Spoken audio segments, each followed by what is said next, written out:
Hey everyone, this is Doug C. Brown with the CEO Sales Strategies Podcast. I have Mr. Ashish Gupta coming on the call today. And well, folks, you're going to hear in our episode, I'm not usually lost for words, right? And when I'm interviewing people or I'm being interviewed, but this conversation was so fascinating and in depth to me. And the way that he was bringing forth this information really made me think through in a different way. I highly recommend that you listen to the entirety of this episode. And it's really about solving things that we call challenges and how these challenges actually, aren't failures, but how they help us prevent the failures going forward. Yeah, but when we're in them, man, sometimes they're like, oh my goodness, how am I ever going to get this out? And as he says, everything's solvable. And we're going to talk about how that is played out. So you're going to love this episode.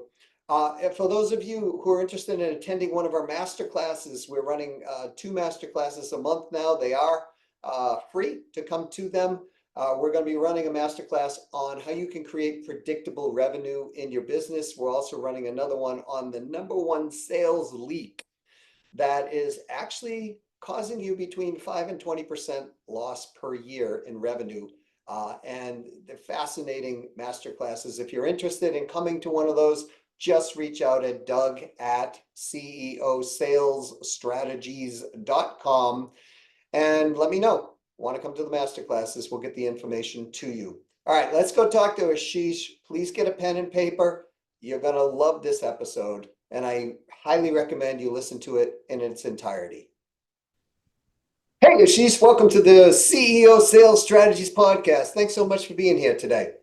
Oh, really happy to be here. Thanks, Doug. Hey, so why don't you tell people you have a company called ScaleUpExec.com. Kind of give them a background of what you have done and where you are today. Let's set this foundation for the call. Yep, sure. So I've had kind of a unique journey. I've been in tech most of my career. I was previously the co-founder of a wireless company. It was one of those starting in a garage type stories, and eventually that company did do well. It built up and it was acquired by a Fortune 500 Qualcomm out of San Diego. After that journey, I was in Apple. I was in senior management in their iPhone operations team, managed a $2 billion a year budget and a pretty interesting team that was across the world. I was at Apple for about 5 years, and eventually I got the entrepreneurial bug again. I quit Apple and acquired a distressed e-commerce business and spent 4 or 5 very painful years in turning every aspect of that business around from the team, culture, B2B, B2C channels. And eventually it did turn around. It was acquired in April of 2023. After that, I had the chance to help a couple of small, medium-sized businesses where the founders were stuck. That meant their revenues had plateaued. They felt like they hit a skill set ceiling. Their teams were burnt out. And within 3, 4 months of retooling the businesses, their revenues ungated and grew 30, 40%. And because of that, I ended up getting a lot more engagements than I could handle myself as a fractional COO. And that's when I started ScaleUpExec. And now there's about 8 of us on the team right now. These are some of the most impressive COOs I've come across through my years of meeting hundreds of them. And we dive into all kinds of different situations to help businesses scale up or turn around. And I've had quite a bit of success doing that so far. So I have 2 questions. My first is, are you the only person who's ever left Apple? I mean, like when you think about it from an outsider's point, looking at Apple, it's like Apple, wow, stock, Apple, high growth, Apple, all of these things that happen. Um, I guess the first question would be, do you have any regrets leaving Apple and striking out on your own for the second time? Actually, I've typically had the mindset of not to look back Uh-huh. and try and be very present with whatever is here, whatever ups and downs are here. But I have to admit, there was a few times when I was in the e-commerce business, and for the first couple of years, I drew zero salary because I was trying to just turn everything around and reinvest everything back into the business, relative to the very comfortable life I had with steady hours and really nice like setup and very high compensation and like all the they call it in Silicon Valley they call it golden handcuffs, like they with all the RSUs you get chained into always always having a nice life. And it takes a big leap of faith in yourself to really jump out of that. And also, once you're in Silicon Valley and you already like you've vested after 4 or 5 years, now if you jump into any other tech company, then they'll match that. And so basically it's even bigger golden handcuffs to stay within tech. So it actually is a bit of a it takes quite a bit of courage to get out of it.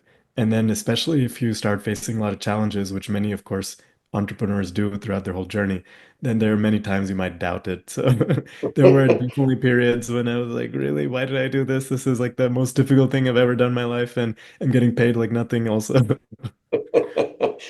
The reason I brought that up is because I know you've had this experience and this background, and there's a lot of entrepreneurs listening to this. There are days that they wake up and they go, why? Why did I could have, but we still persist through.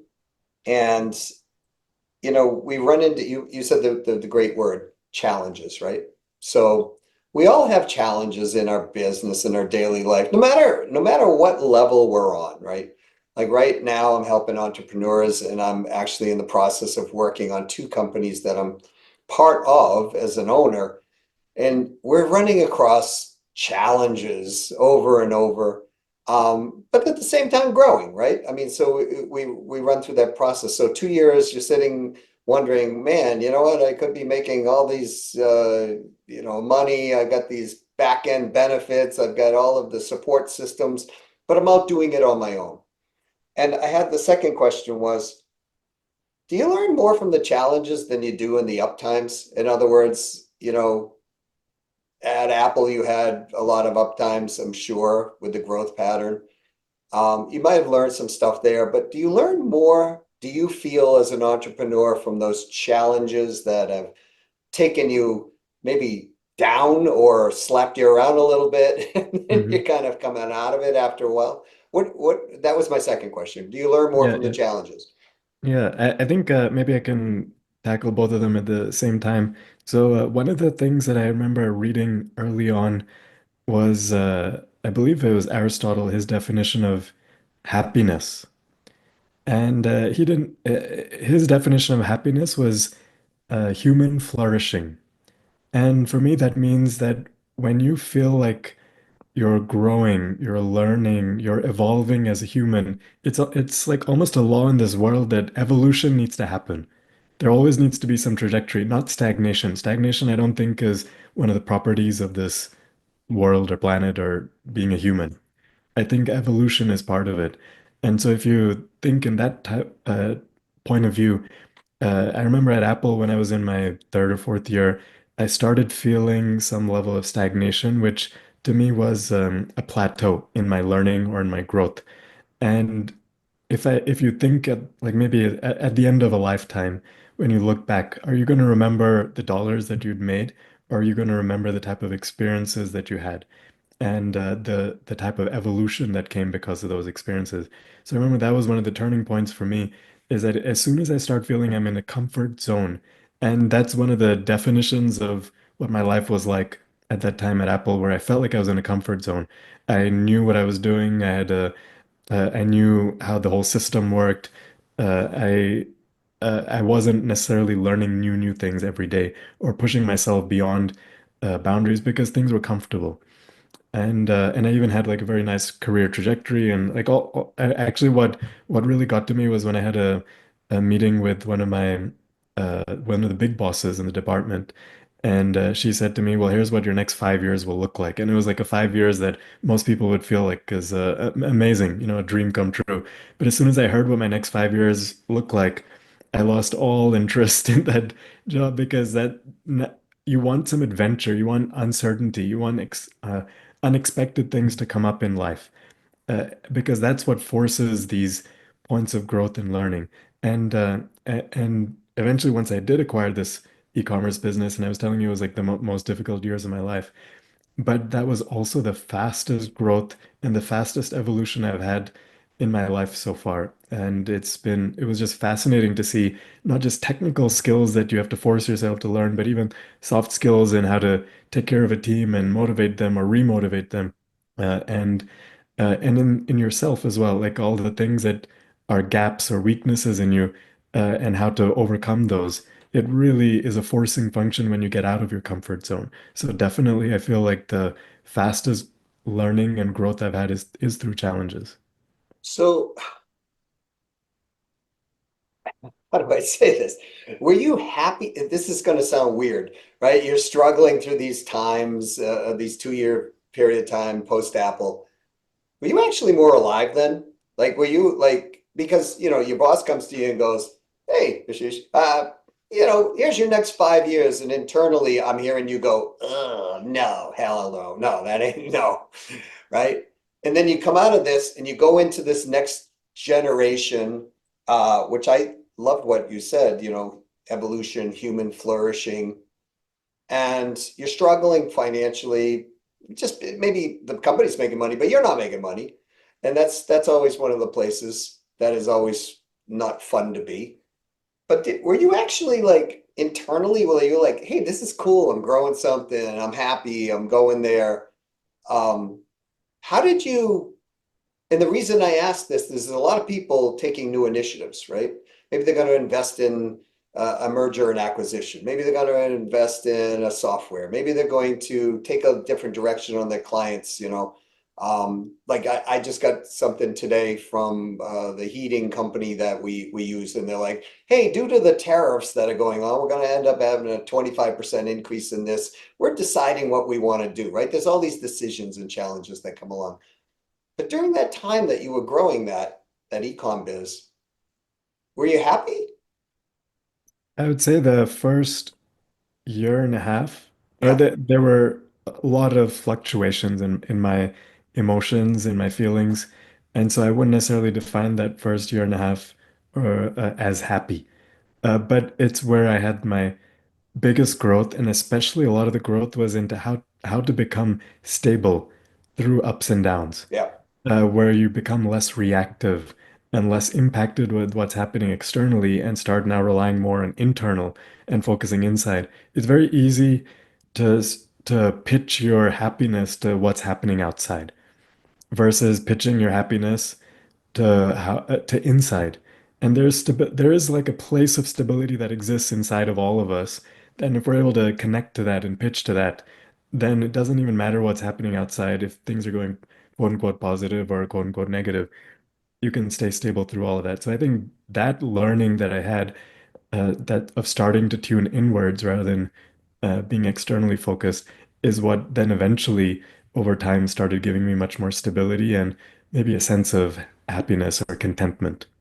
So that's fascinating to me. So if we go back to like Aristotle's definition that you wrote about happiness, right, which is humans flourishing, is it that internal flourishing they're talking about versus the external flourishing? Because I know lots of multi-millionaires, decamillionaires, even billionaires. They're not happy people, some of them. Internally, Mm, they're still a mess. mm. And so do you think that, and I'm asking because I don't know the answer to the question, based on your experience, is that is it more important to become less reactive and stronger internally as a person than it is to just have, billions of dollars? Of course, we can have them both, but if you had to choose one or the other, where you say it was more important for that quote happiness, and I'm going to tie this into why I'm going there, um, which one would you say based on your experience? Yeah, based on my experience, I think this life journey is not about external as much as it is about internal.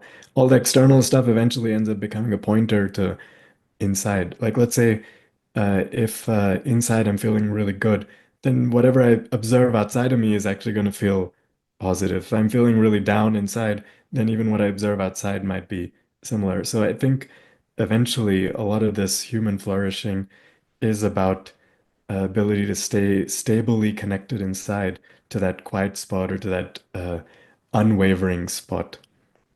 And when one has that, does that human flourishing accelerate at that point? Yeah, because actually it's kind of interesting. Once you start feeling more stable and less vacillating in your mind, then you're able to focus much more through things. Let's say there's a challenging situation that you're coming across.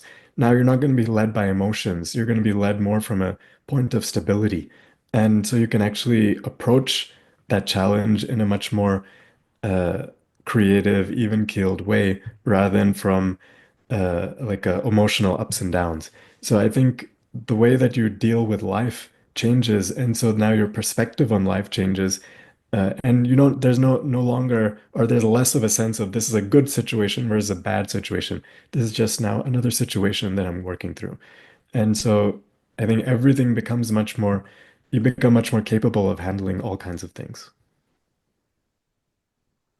When we talk about executives leading companies, and we talk about an owner of a company, somebody who's the CEO of a company, I have found that the organizations tend to run based on their direction of how they are internally stable or not, if you will. I don't mean to mean they're psychotic. I mean to mean whether they make decisions reactively, they fly off the handle. It seems to have a trickle effect all the way through the organization. So if somebody is able to have that internal stabilization, that human flourishing internally, um, from a revenue growth standpoint, is it a revenue growth?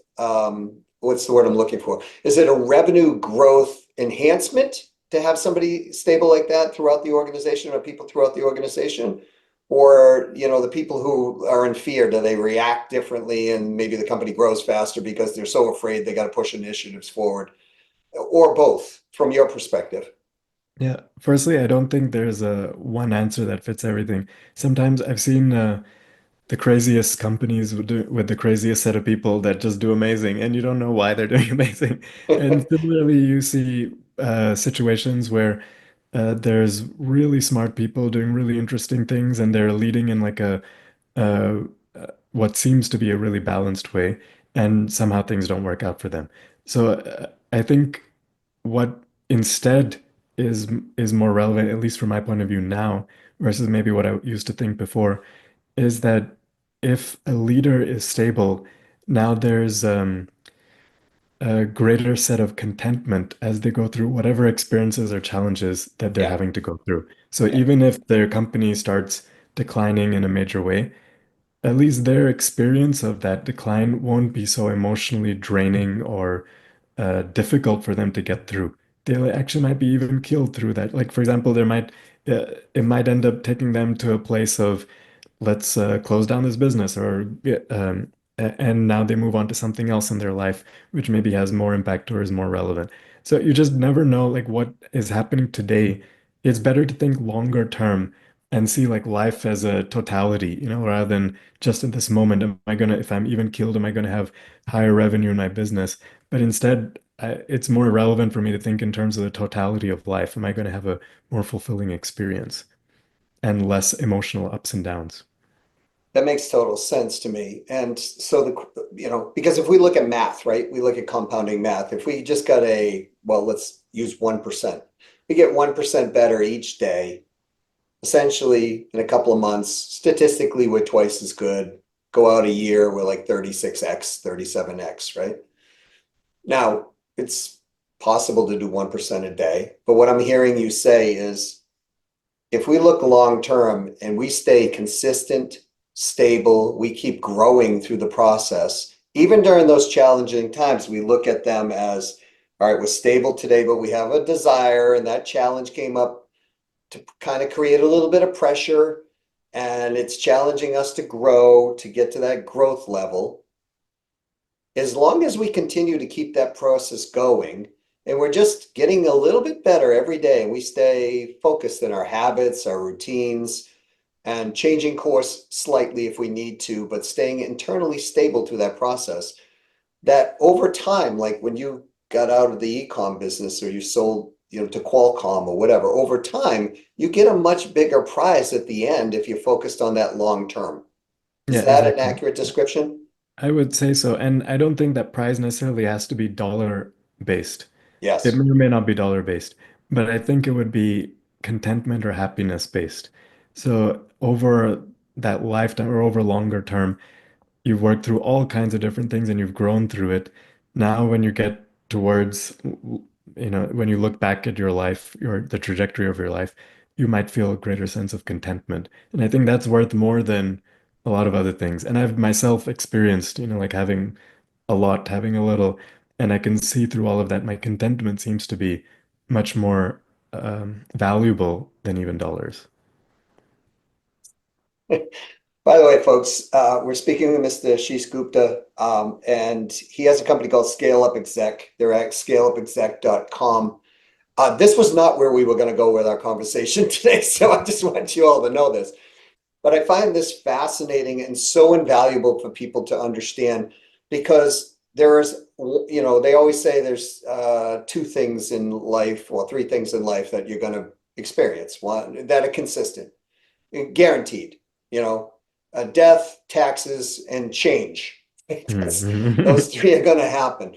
And so a lot of people don't deal with that change in the way they want to. And I want to reaffirm some of what you're saying because, I happen to be in a place where I know some semi-professional, I would say famous or famous people. And I was talking to one day who knew he was coming to the end of his life or was high potential. And I was sad because I really like this person and we're friends. And I said to him, well, is there anything I can do? And he said, Doug, I don't want you to be sad. I don't want you to be, think more than what is here. He said, we're going to go in the direction. This is going to take me wherever we've gone. But I want to tell you something that I want you to please understand. I have had a great life. I have done this and that and way beyond anything that I originally had thought I might be doing. And I've been able to travel the world and influence millions of people and all of these things. He goes, if it ends today, it ends today. And I'm okay with it because I'm okay internally. Wow, amazing. And I was just like, what? like how can you be okay with this? He's like, I'm okay with it. And I want you to be okay with it. I'm like, there's no way I'm going to be okay with it. I was younger in my life. And he's like, but I'm good, you Mm. know? And the wonderful part is he approached this illness that way and he's still around today. Now, this has Oh. been almost 20 years, right? Mm.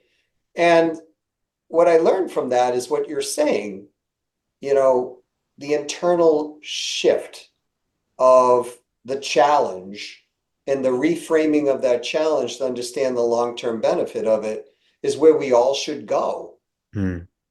because this person had the diagnosis that people were like, well, you're not going to be around in 3 months, Mm. people being the doctors. And he said, I don't have what they say. For example, people say, you know, I have cancer, right? They'll Mm. say that or something like that. Um, he would say something like, I've experienced cancer, Oh, okay. right? Interesting. And so it was a very different shift, and I learned a lot from that. And so our conversation to me is not only, I believe, important for people to hear, but to understand and live. Mm. Because when we look at people who are on the last part of life, there's been studies done on this. As you said, they don't say things like, damn, I wish I had more money at this moment. Or, what they're saying is, I wish my relationships I had were much more enriched throughout my whole life. Hmm. I wish that I hadn't spent so much time at the office and spent more time with the people that I love, et Hmm. cetera, et cetera, et cetera. And I wish that I hadn't reacted to these challenges in the way I reacted to them because, quite frankly, they're not that important. So I imagine I'm not there yet, but I would imagine where, a person's in hospice, which a lot of these things came from, they're looking at this going, hey, wake up to the rest of the world that I'm saying this to. And what I'm hearing you say is you live through these times. And if we just focus on that internal shift, then things would get easier no Yeah. matter what. because Yeah. we're going to be okay. There's I think one fascinating realization I had that there's probably at least 20 times in my career where I felt like, in my business career, where I felt like, okay, I can't get past this. It's very difficult. And in some of the early businesses, it was because there's some technical challenge that's just like felt like it was impossible to solve. And other times it was some soft problem that felt like it was really impossible to solve. But then now, and at that moment, it felt all encompassing. It felt like the world. Like that problem felt like the entirety of my world at that moment. But then now when you look back, I realized that, oh, actually it was all not a big deal. It was actually not a big deal in the grand scheme of things, and everything is solvable. So I think one of the things I've learned and keep in my mind is everything is solvable. There is no problem in this world that cannot be solved, and especially no problem that I'm facing that cannot be solved. Everything is solvable. So that's something I always remind myself when I get into another situation. And then also just to remind myself when I'm past this problem and I look back, it'll feel like a minor thing in the grand scheme of things. And I think that's so key for people to understand, Ashish, because I mean, I think back to when I was like in my teenage years, right? And I'm like, oh, she broke my heart. My life is over, right? That type of thing. And now I look back on it, a very interesting thing. I had a person in my life at one time where we had, talked about getting married and all this stuff. And literally she broke my heart, right? Hmm. And I hadn't seen her for almost 40 years. Hmm. And when I talked to her 40 years later, I remembered the song that Garth Brooks wrote. It was called Unanswered Prayers, which meant, for those of you who have never listened to that song, he met somebody he wanted to be with forever. And then later on in life, he met her again and he was like, thank God for unanswered prayers, right? Because he would pray all the time, please let this work out, please let this work out. Um, And I experienced that same thing. And I was like, wow, all of this struggle that I went through internally over this one situation, now I'm here. It was actually better that I didn't probably go through what I would wanted it to be. hmm. And as you said, all problems are solvable, but they may not be solvable in the way that we figure they're going to work out. And we shouldn't even Hmm. worry about it because it's just part of our life's continuum.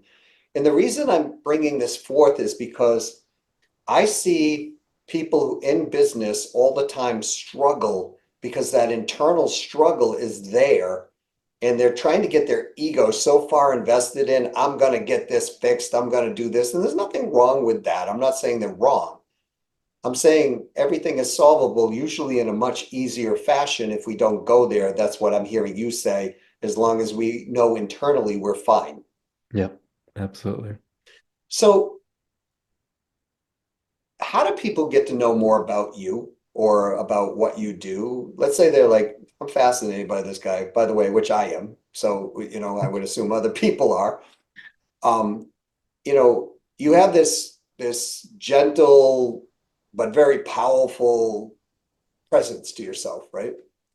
And people who want to get more of that into their business, have more of that in their life. How do they learn more about you, learn more about what your company does, and get a hold of you? Yeah, firstly, if you go to my website, scaleupexec.com, I've actually made it very easy to get a hold of me. You can actually book time directly with me on there. Even if you're not necessarily looking for some ongoing support in your business, but you just want to bounce some ideas off, or you just want to have a chat, I'm available. And I often feel like if somebody has learned some things through their life, or they've gained some knowledge or experience through their life, it's almost a duty for you to be able to share it with others. And so I'm happy to just be a point of reflection or a sharing or whatever it can be helpful for others. So they can always book a time directly from scaleupexec.com. I also have posted quite a bit about my thoughts on entrepreneurship and business on my LinkedIn profile. And you can access that through ScaleUpExec, or it might even be in the show notes here. I'll definitely be putting things in the show notes here. I promise. Yeah. I appreciate you being on here and carrying this message. I know this wasn't like hard business focused messages, right? But the reality is it really is. Mm. It's the essence. I remember listening to Tony Robbins one time, because I worked with Tony for 7 years. And I remember somebody saying, I don't want to learn this personal development stuff for myself. I just teach me about my business. And he said, that is your business. Mhm. Everything you do is Mhm. your business. And if Mhm. you don't master this side of what's going on, then you're going to make decisions differently than you normally would. And when you make them from what you're talking about, that internal position of strength, you generally make better decisions. Mhm. Better decisions turn into better actions, turn into better outcomes. Absolutely. So what I feel we had was a master class on this podcast. And I encourage people to really take heart and go back and listen to this again and pull out all the nuggets, because you're so calm and collected on things, but you have set yourself up in a position in life that all people tend to want to be anyways, where it's like, you're working on things you want to work on, you've been financially successful. I mean, you even relocated, this blew my mind. You relocated across the country to go help out a nonprofit organization. Did I have that right? Yeah, yeah, yeah. Yeah, I had after the last business sold and I had the opportunity to see what I can do for others. So I've now moved from LA to the countryside here in Virginia, and I'm helping with the establishment of this nonprofit here. It's amazing. I, Over my career, one thing I've learned about entrepreneurs is money is kind of like, oh, I want more money, I want this, I want that. But what they really, really want is freedom of choice. Mm. What they're looking for is to say, I can do this and I'm not going to worry about it. I can do that and I'm not going to worry about it. I can make this choice versus being kind of wrapped up like you were at Apple. Really, you had this in the next 5 years, you had this rosy future, and you're like, no, I don't want that, right? And I know that from being in the corporate world. There's certain businesses I've just kind of said enough. I had one business I could literally triple one year, and I was like, I just don't want to do this anymore. I have the Mm. freedom of choice to move. Yeah. And so that's one thing I've learned that all entrepreneurs want, that I've ever spoken with or had the ability to have presence with. And you're a living testament of it. So I thank you so much for being here today, Ashish, and having this conversation. Any parting words that you'd like to leave for the audience? I think this was a really fascinating conversation for me as well. And I think just that journey of life, like eventually understanding what is important for ourselves. Everybody has their own goals. And some of the goals are monetary based, which is totally fine. Some of them are based on um, relationships, or they're based on position or anything else. And that's totally fine. I think if through all of that, if you are able to just spend some time with yourself, tune inside, and start thinking, well, how do I rely on myself, on the stability that exists somewhere inside of me, rather than pitching my stability on something external. I think it just helps with anything, whatever our ambition is. And it'll help us go through it and to not think of an experience as, well, this is a positive or experience or a negative experience, but it's just another experience that I'm going through in this life. And it'll all work out just fine. Thanks again for being here, Ashish. Really appreciate it. Thanks, Doug. All right. Well, challenges are always going to be there. It's a sign of growth when you're there, and they're not fun when you go through them. Many of them, sometimes you wonder, am I even gonna make it through this? Right? Because it's one of those situations that sometimes you don't even know how you're going to get through. But if you are internally really grounded, and you are not only just internally grounded, but you're directing your focus in the right direction, understanding that everything is solvable. That money can be a challenge, but it's not the end all be all in most cases. That, unless there's a death, literally, anything can be turned and brought to where it needs to go. Just we got to think long term, and most of us are just trained for short term gratification, and we're trained for external circumstances dictating how we feel internally. And that's the game. That's the number one challenge. That's the number one thing. If you can grasp a hold of that, you will take your business and life to a level that is just, as our Aristotle said, the definition of happiness, right? Human flourishing. So I hope you enjoyed this episode very, very much. I know I did. I'd love if you'd give it a 5-star review or 5-star rating if you would. And I know it takes a few minutes. I'd be forever grateful if you're doing so. I also want to let you know if you'd like to come to one of our master classes, please reach out to me at doug@ceosalesstrategies.com. And we're doing master classes on predictable revenue, how you can create that in your business, no matter where you are, no matter what position you're in, whether you're the owner, whether you're selling, whatever it is, an independent business professional, or someone who runs a company and a sales team. You can have predictable revenue. It's all in the metrics and all in the math. Yep, I did say math, guys, but not complicated math. And the second one is the number one sales leak that is causing a drop in your revenue. What we have measured is between 5 and 20% if you're not sealing the leak. If you do, it's pretty straightforward. Once you seal the leak, you'll start to see some more productivity and more numbers come through. Again, Doug@ceosalesstrategies.com. Just let me know, hey, want to come to one of the master classes, and we'll get the information out to you. Until next time, go out and sell some stuff, right? Go out and make people happy. You are playing win-win-win where you're winning, they're winning, and someone else is winning. You do the right thing by people by disengaging if it's not the right fit. And also, don't discount. You don't need to. You just need to be able to sell on value, the perception of what they're looking for on the business return and the personal return on their investment. And you'll find in most cases, you do not need to discount. Because when you discount, man, you got to make up so many sales to make up for just that discount. And it's not one-to-one. All right? Until next time, go out, be happy, make other people happy. This is Doug C. Brown with the CEO Sales Strategies Podcast saying, to your success.